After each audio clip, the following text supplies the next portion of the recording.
Hello and welcome to Wolfman Gaming. This is my Bloodstained Curse of the Moon 2 blind playthrough.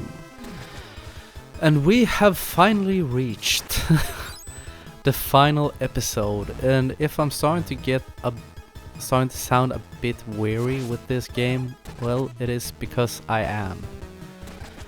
It has been fun, but I think if you're gonna do 4 episodes, and you have to play through, I guess, all 4 of them to complete the game, then maybe just a little bit more variation than it has been throughout this game, because just going against the same bosses over and over again feels a bit lacking in inspiration. I know that this was... Hello? Ooh, secret room. More or less like a bonus wow. Bonus thing. And a sequel to a game that was a Kickstarter bonus. But I still think they could have done more, since there are at least 4 episodes. And it wouldn't surprise me if they are just trolling you. Like, yeah, you may think that this is the end, but it isn't, because we are sadistic over here at Inti Creates. But no, I think this will be the end of it. At least, as I said, I actually hope so, because I feel that it has been fun spending time with Hachi, Sangetsu, Alfred, Miriam, Dominique and Robert. But, like I said about Hollow Knight, is that I feel that it's time to put an end to this. But we'll see. This level seems a little bit tweaked. It might be that it's just been a while since I recorded the beginning of episode EX, but I don't remember this layout. I hate these Medusa wannabes. Just die, will you? See if we can use Dominique to... No. I was hoping I could reach and kill the source, but we were not so lucky. And if I recall correctly, in this level it should be the butterfly lady. And seeing that we have Dominique and Jebel in our party, hopefully that fight will go rather quickly. Unless they have upped the stakes and she suddenly has some kind of super attacks. But that remains to be seen. I'm not gonna get ahead of myself too much, but... Ooh, what's that? Ooh. Press the wrong button. There we go. I think that is Dominique's revive ability. That if one character in your party has died, 1 or 2 characters, she can revive both of them. And I'm gonna try to be very careful so I don't lose it. Let's see. Oh, I hate spiders. I am a hardcore arachnophobe. And in my apartment, or in my and my girlfriend's apartment, if there is a spider, I believe very, very deeply in equality. So she is absolutely free to take them out every time. And there is always a discussion in between the two of us, because she believes in just throwing them out the window and let them fend for themselves. And I always recommend the sailor's grave for them.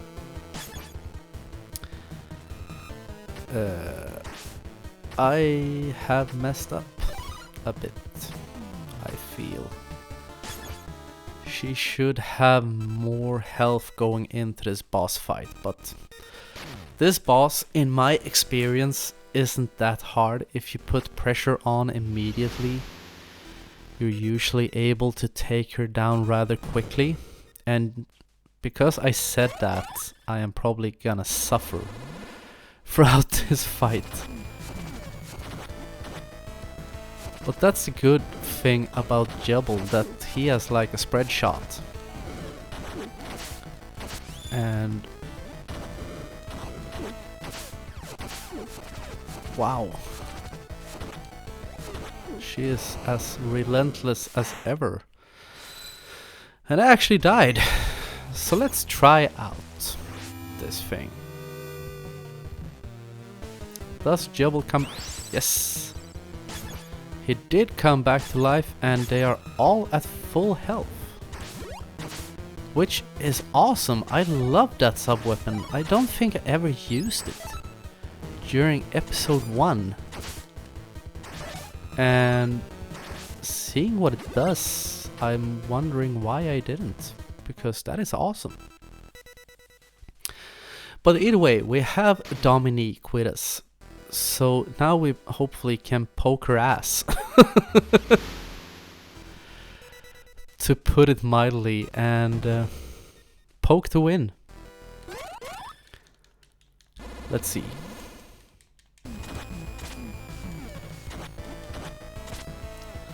I would love if she didn't move around as much as she does. Because there is a lot of shit.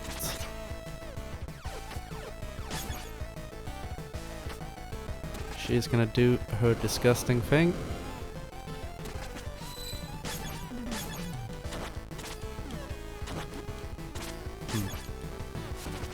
Not as effective as I had hoped. And these little cabins, or whatever you wanna call them, they need to die instantly when they show up.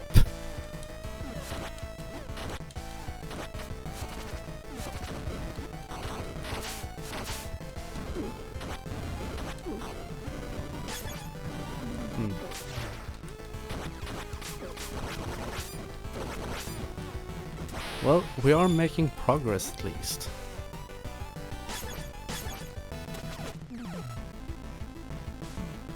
Come on, do your thingy.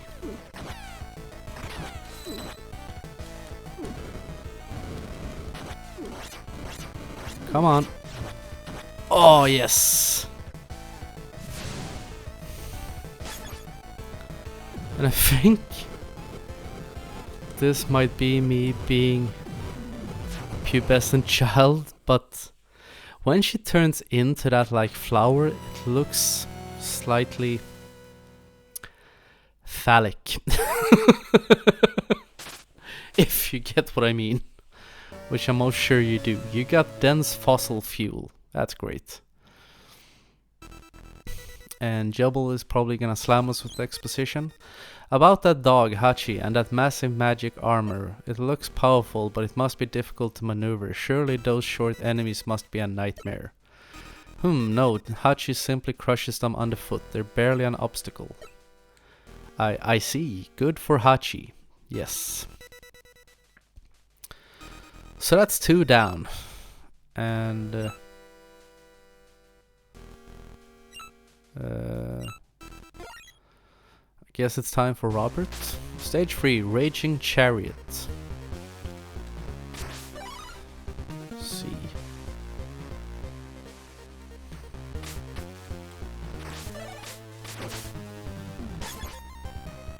Yes, this is the level where he actually was useful, because those enemies with the halberds can be a pain, it seems. And I'm super curious what's over here, so I may be trolling myself, but I'm gonna go in here, because if there are any upgrades, I'm surely missing them now. Just because I decided to take that shortcut.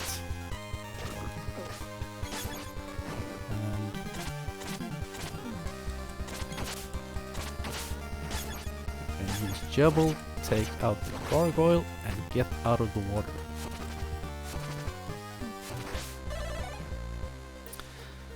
I really want Hachi in my party. But it seems thus far like the characters stay in your party, which is a really good thing. Let's see, we can't go up there, so we're gonna have to take this path over here.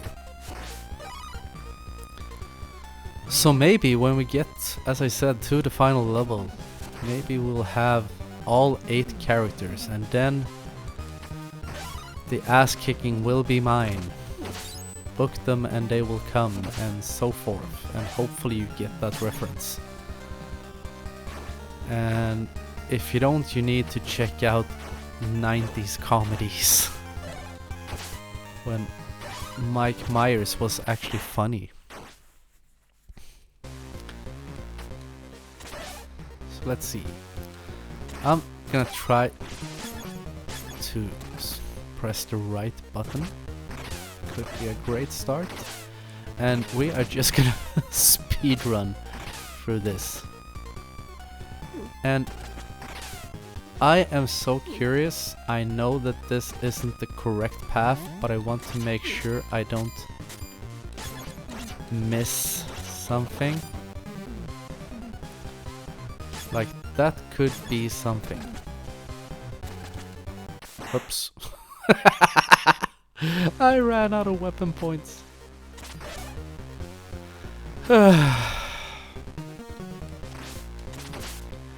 When you don't keep track of your inventory, kids, stupid shit happens.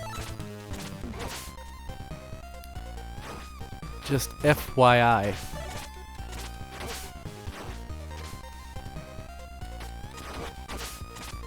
And I forgot, I have Robert.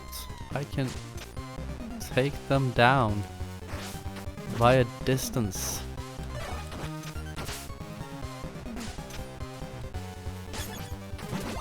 And Robert isn't the tankiest fella around, but he does have that going for him, that he is great over distance.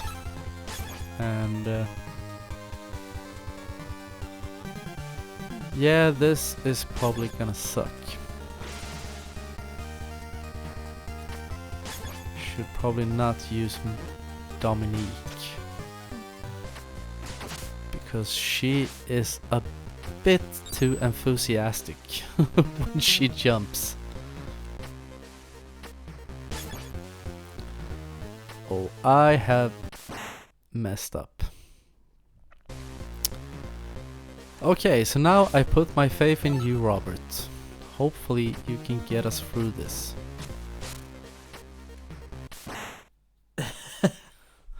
And now that that question is answered,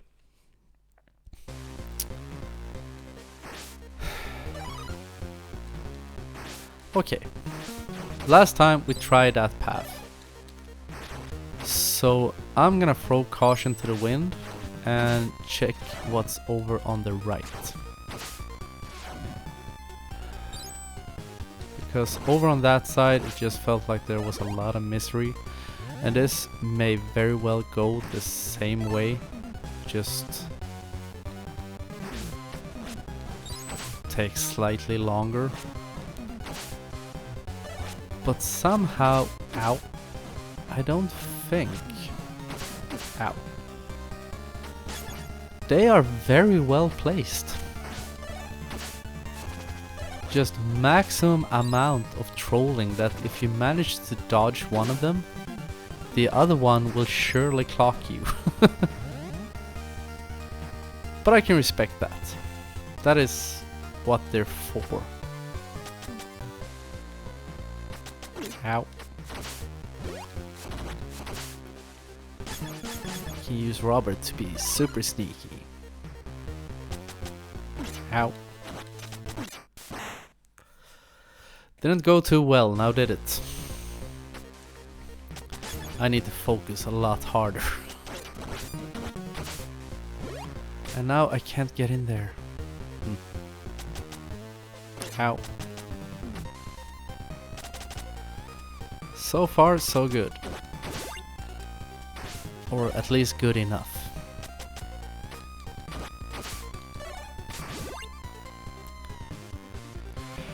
Right, I remember this guy. He is relentless. He is like what Robin Hood would be like if there were methamphetamines in medieval England. But we got a checkpoint, which is super good. And ow. This is one of those parts where I'm thinking about maybe I should do a controlled death. Just to get Robert back so we can take down those fat pigs at a distance. But for once, let's just nut up and see if we can get through this either way. I'm gonna try this path, because why not? In case it doesn't work out, we can always... We will probably die and go back to the checkpoint, so we can try out the other path.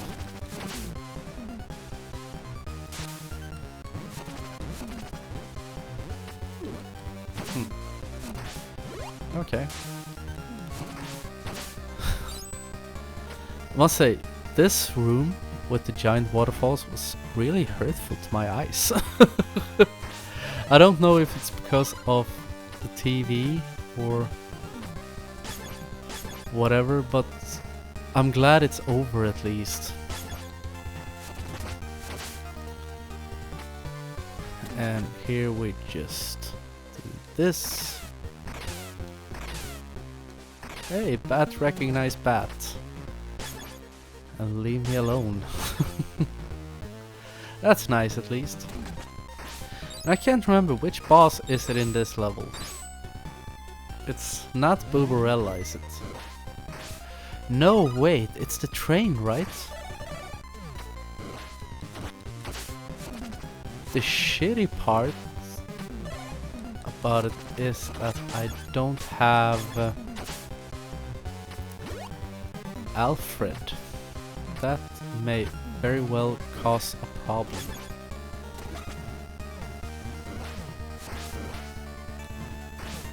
But hopefully... Oh shit. Ah! I really messed up badly right there. I was gonna switch over to Dominique, but I got distracted by the fact that I actually accidentally put out the heart. Hopefully, very hopefully, there is a checkpoint soon.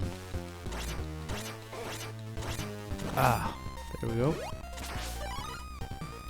So, it would be quite interesting to hear what you think of this game, if you have played it or just watched my walkthrough. What are your thoughts on it? Because I would say, as I mentioned, I think this is a fun game, even though they could have gone a bit more out their way with variation. And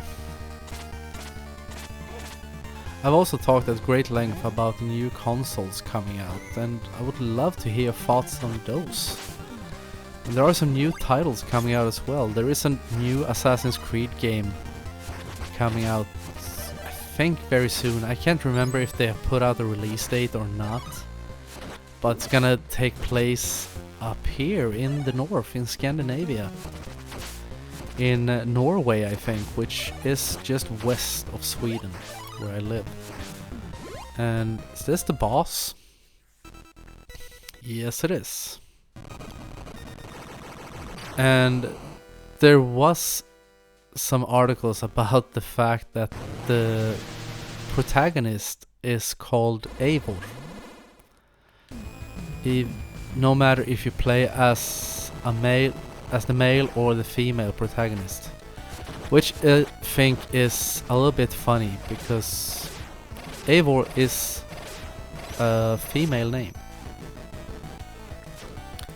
and has always been a female name actually. So I don't know why they chose to go that route, whatever you want to say. Because it would be so easy to just fact check. Ow. But if you choose to play as the female, it doesn't really matter, and since it is a video game, why not? Just find it slightly amusing, since they have a Swedish studio in Malmö in Sweden. So it wouldn't be super hard to just fact check it if it is a viable name. But I don't know how the collaboration works in between different studios, or in between the different Ubisoft studios, to be more correct. But either way, it's not a game that I will buy because I have absolutely no interest in playing it. Because I have talked about that at great length. Probably sound like an old broken record, but I have felt the last couple of years that I am so done with Ubisoft in general and Assassin's Creed in particular. If you're new to the channel, the last game I played in that series was Assassin's Creed 3, that takes place during the American Civil War. And I thought it was not fun in the slightest, actually. I thought that Connor was a super boring protagonist, and I think it was a big mistake because Ezio, that you played as in Assassin's Creed 2 and the expansions for that, was a great protagonist. He was everything you would expect in an Italian dude. He was charismatic, he was funny, and very well voice acted by whoever did his voice. I have no idea. And going from that to that boring ass guy who said every line with the same dead tone of voice was such a letdown. So I'm not quite sure how the reasoning went behind that. I just think the series died for me right there. And I'm gonna sacrifice Jebel. If one of my two characters has to die, it's gonna be Jebel.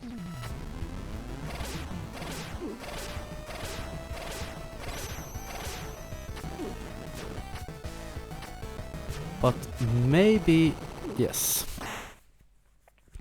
But hopefully the boss will only get just over quarter health, and if I can keep Sangetsu alive and also stack up on, yes. Shit. That was not the plan at all. This can be problematic. It may not be. Depends on the amount of health the boss gets. If he gets just over quarter health, I can make this work. And we are getting really strapped for time. Oh. That's interesting.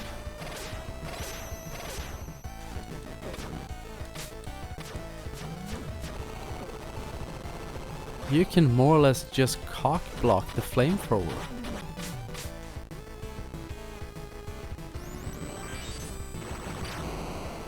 Not that it matters, because I am not gonna survive this.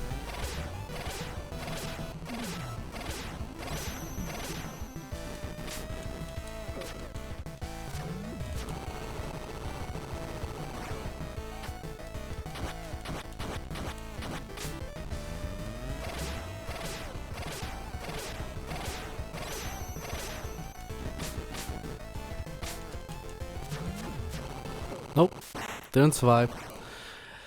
And it's well due to end this episode and do a clean attempt in the next one. But until next time, I want to thank you very much for watching, and I will see you again in my next video. So until next time, this is the Wolfman signing off.